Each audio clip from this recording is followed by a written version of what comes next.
Mall. थोड़ा intro तो आपने मेरा थंबनेल में देख ही लिया होगा। थोड़ा फिर से बता देता हूँ। मैं मिनिस्ट्री ऑफ होम अफेयर्स में स्टेनोग्राफ़र हूँ। मैंने यहाँ एसएससी स्टेनोग्राफ़र 2017 के थ्रू ज्वाइन किया था।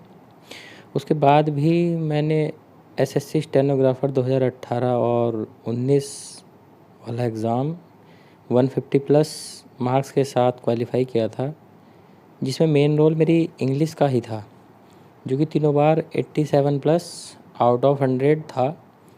इंग्लिश पढ़ना मेरा पैशन तो है, और मैंने सोचा है कि क्यों ना यार इस बार इंग्लिश की प्रैक्टिस हम लोग साथ मिलके करें। यानी कि मैं और आप यूट्यूब के माध्यम से साथ मिलकर करें, जिसमें हम सब एक दूसरे को कोऑपरेट कर सकें।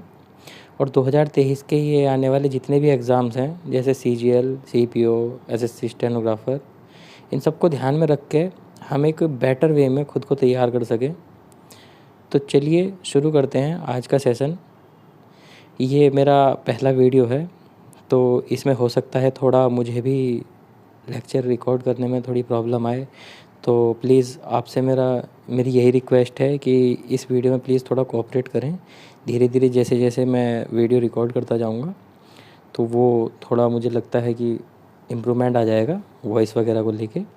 ठीक है, तो पहला ये जो आज मैं वीडियो बना रहा हूँ, इसमें मैं आपके साथ ये कुछ ईडियम्स हैं जो कि आपको एक तरीका बताऊँगा कि मैं इनको कैसे पढ़ता था, कैसे मैं इनको याद रख पाता था। देखिए, ईडियम्स जो हैं वो रटने की चीज़ तो होती नहीं है, ये तो आपको पता है, क्योंकि इसमें ऐसा होता है कि जो ऑप्शन है बस हमें उसका एक थोड़ा-सा एक डायरेक्शन मालूम होना चाहिए। बाकी ऑप्शन से हम उसको कर लेते हैं, अगर हमें थोड़ा भी उसका एक बेसिक आइडिया होता है तो।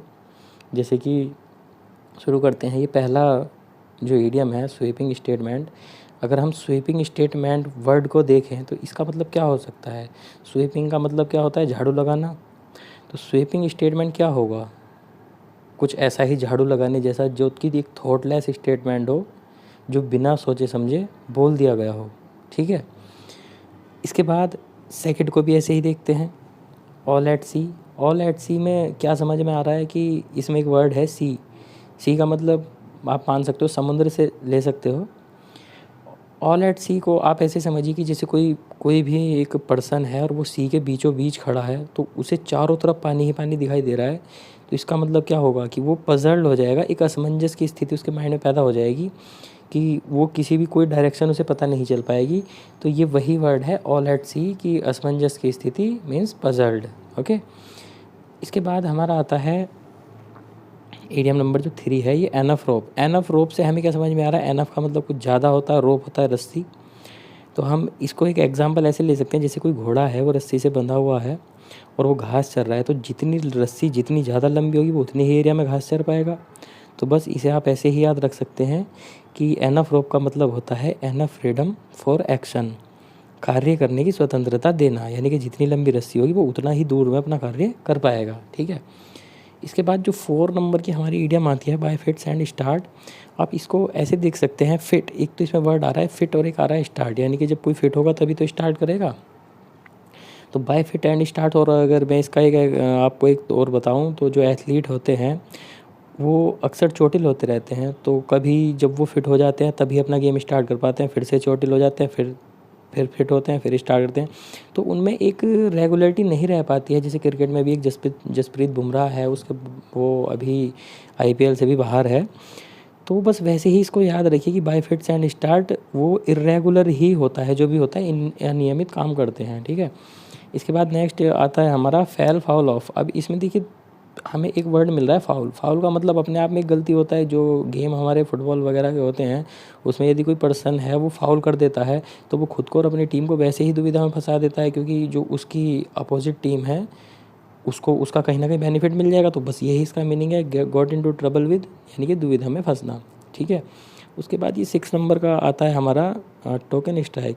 टोकन स्ट्राइक में देखिए हमको एक वर्ड मिल रहा है टोकन। टोकन का मतलब क्या होता है कि जब हम भी कहीं भी कुछ भी सामान खरीदने जाते हैं, तो जो मेन उसका कैशियर होता है वो हमसे पैसे लेने के बदले हमको एक टोकन दे देता है। ठीक है, और टोकन का मतलब बस यही हो गया कि हमने पैसे दे दिए, पैसे के बदले हमें पैसे जैसा ही वो टोकन मिल गया, पैसे जैसा ही टोकन। तो जो ओरिजिनल सब कुछ था उसके बदले में हमें एक फ़ेक मनी मिल गई, ठीक है। तो बस यही मान लीजिए कि एक स्ट्राइक है, टोकन उसका फेक स्ट्राइक हो जाएगा।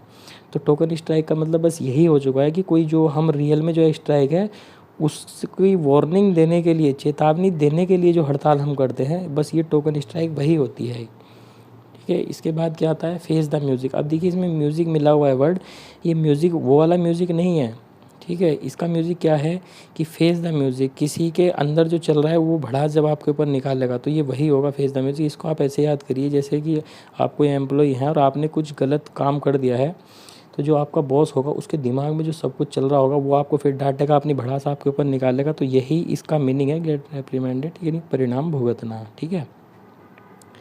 इसके बाद 8 नंबर आता है हमारा look down upon. Look down upon में अब हमको वर्ड मिला है लुक डाउन, यानी कि नीचे देखना।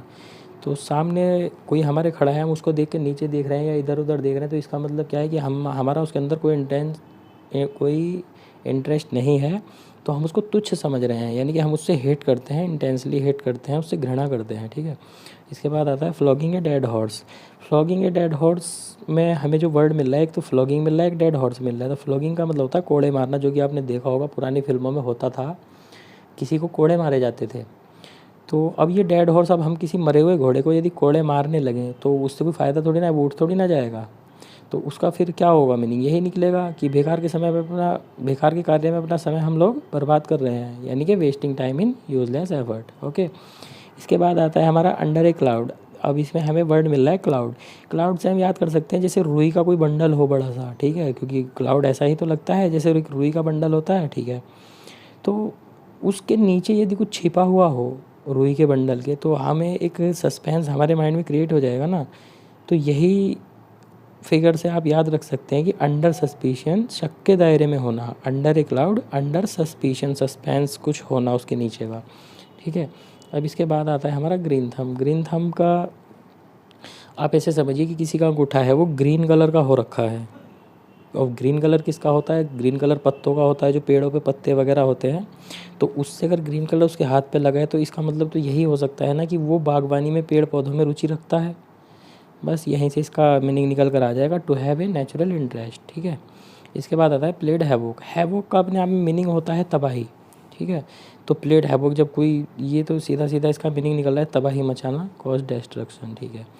इसके बाद आता है नो लव लॉस्ट बिटवीन। अब इसमें देखिए लव लॉस्ट हमें वर्ड मिल रहा है, तो ये वैसे तो लिखा हुआ है no love lost between, but इसका एग्जैक्ट मीनिंग यही है कि दोनों लोगों के बीच कोई भी लव नहीं है, सारा कुछ लॉस्ट हो चुका है उनके बीच में, ठीक है।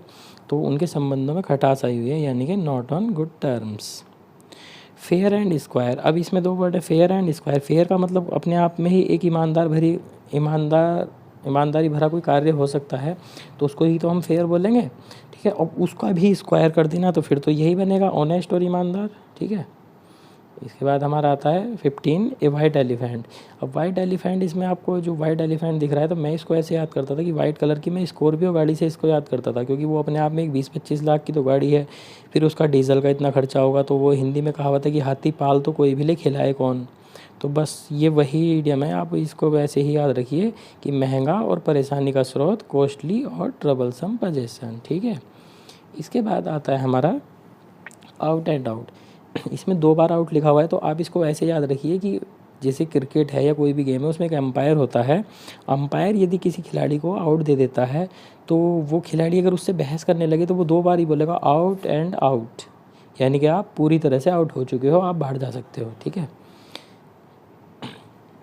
इसके बाद आता है ऑन द कफ। कफ का मतलब होता है जो हमारी शर्ट की जो स्लीव होती है उसके नीचे जो बटन वाला पार्ट होता है, थोड़ा हार्ड करके उसको बनाया जाता है, तो ये उसी को कफ बोलते हैं। अब वो कफ, ये जो ऑन द कफ का मतलब, मान लीजिए उस कफ को, वो कफ हमारा गंदा हो रखा है। अब वो गंदा कब होगा, जब हम कोई मेहनत का काम करेंगे, और मेहनत का काम हम कब करेंगे, जब हमारे ऊपर किसी का कर्जा हो या उधारी हो। बस यही इसका मीनिंग है ऑन द कफ। वो कफ तभी गंदा होगा जब हमारे ऊपर किसी की उधारी हो, ठीक है।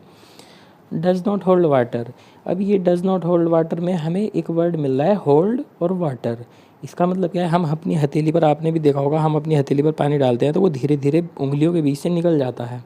तो ऐसी हथेली का हम क्या विश्वास कर सकते हैं जो पानी को नहीं रोक पाई, ठीक है। तो ये बस वही ऐसे ही आप इसको याद रख सकते हैं कि कैन नॉट बी बिलीव्ड या अविश्वसनीय, ठीक है। इसके बाद 19 आता है ए वाइल्ड गूज चेज। इसमें हमें वर्ड मिल रहा है गूज, गूज होता है बत्तख और ये भी वाइल्ड यानी कि वाइल्ड यानी जंगली बत्तख। अब हम उसको यदि चेज़ करने के लिए उसके पीछे भागेंगे तो वो वाइल्ड गूज जो है वो हमारे हाथ तो आएगी नहीं। बस यही इसका मीनिंग है कि हम एक व्यर्थ का प्रयास कर रहे हैं उसके पीछे भागकर, वो एक फ्यूटाइल सर्च है, ठीक है। इसके बाद आता है हमारा 20 इन ए टाइट कॉर्नर। अभी इसमें हमें एक वर्ड मिला है टाइट कॉर्नर। टाइट कॉर्नर का आप ऐसे समझ सकते हैं कि कोई भी रूम है उसका कॉर्नर है वो इतना टाइट है कि हम यदि उसमें फंस जाते हैं तो वो सिचुएशन हमारे पास ऐसे आ जाती है कि ना तो हम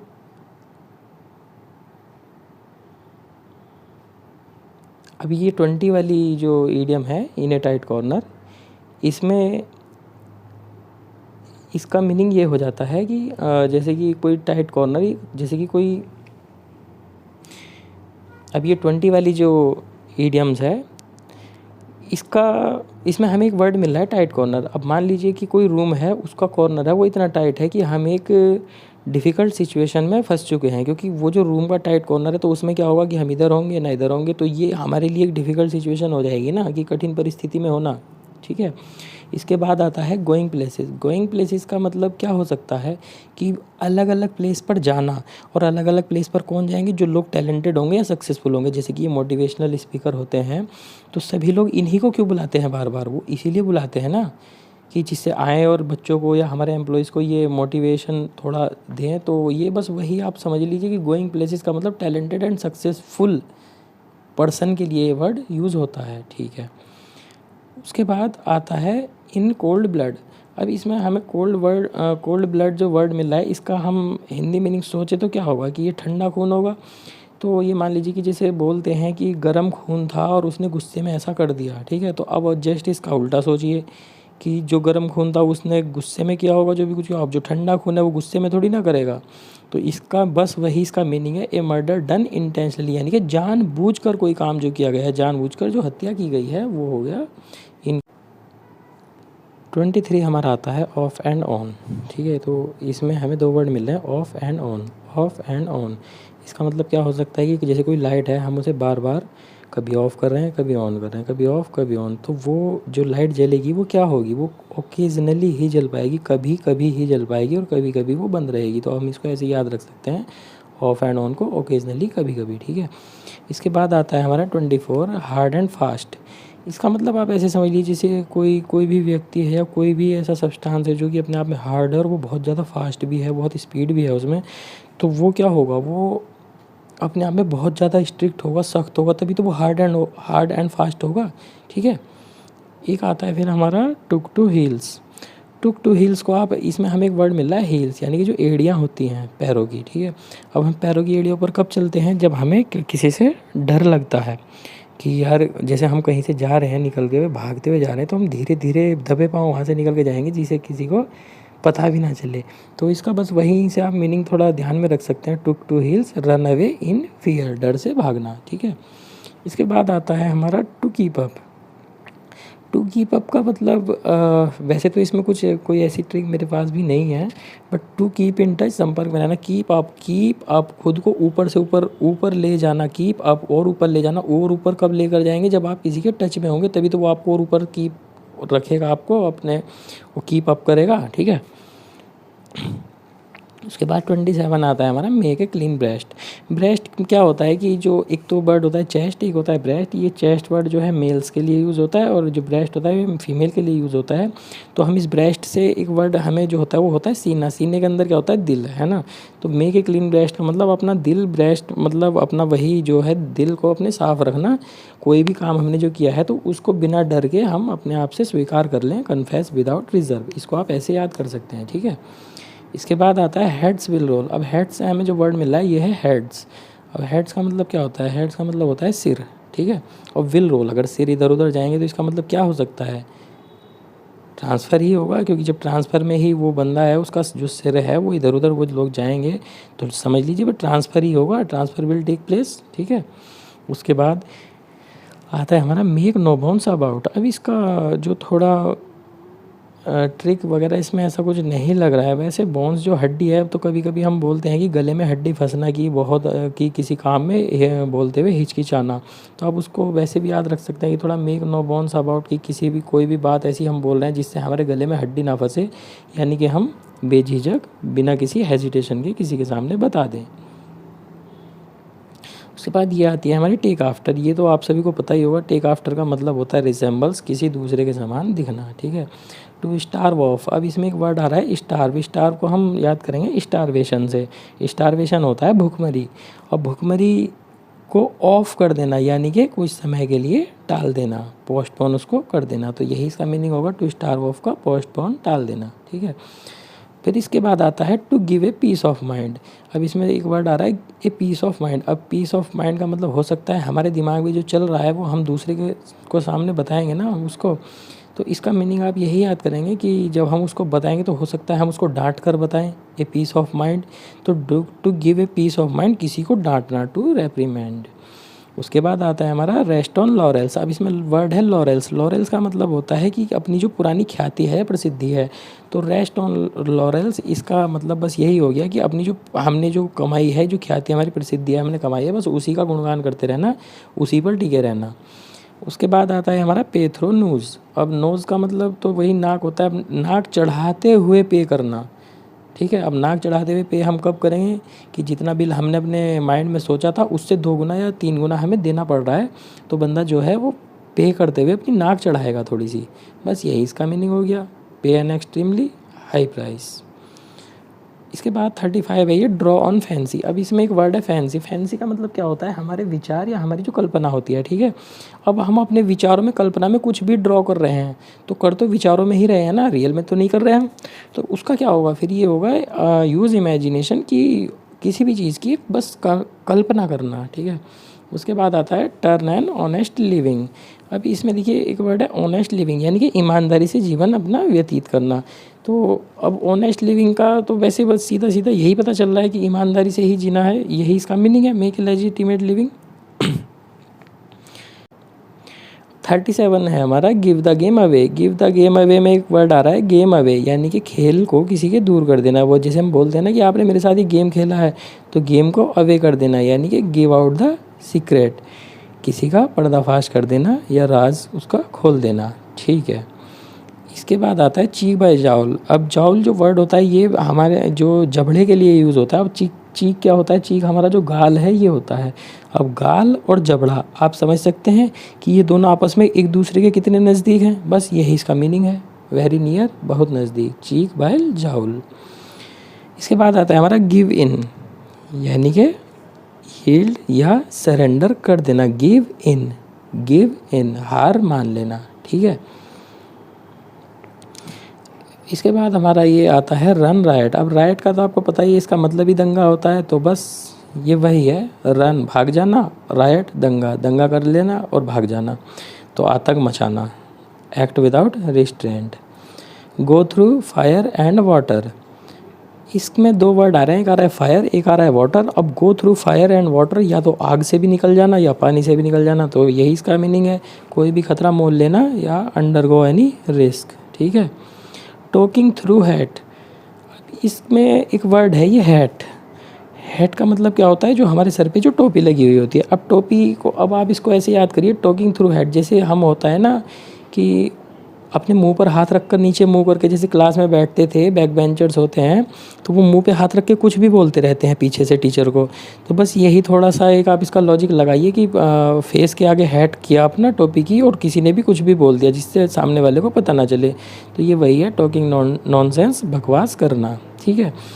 इसके बाद आता है पुट अप विद। अब ये तो देखिए ग्रामर में भी कई बार आता है, पुट अप विद का मतलब यही होता है टॉलरेट, सहन करना, ठीक है।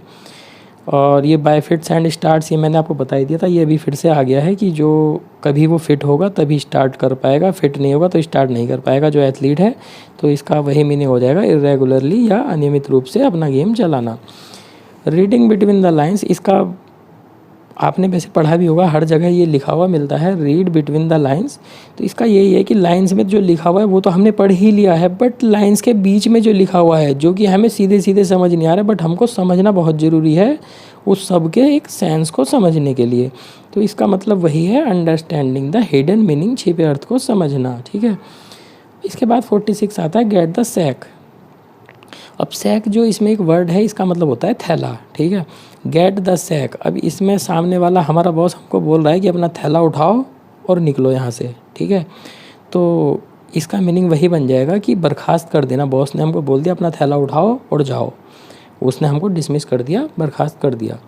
इसके बाद ये वर्ड आता है प्रोज एंड कॉन्स। तो प्रोज एंड कॉन्स ये तो आपने कई बार पढ़ा होगा। इसका मतलब बस यही होता है कि कोई भी मैटर या कुछ भी है, उसके प्रोज एंड कॉन्स अगर यदि हमें पता है तो इसका मतलब यही है कि हम उसके सारे पहलुओं की जांच कर रहे हैं, कंसीडरिंग ऑल द फैक्ट्स।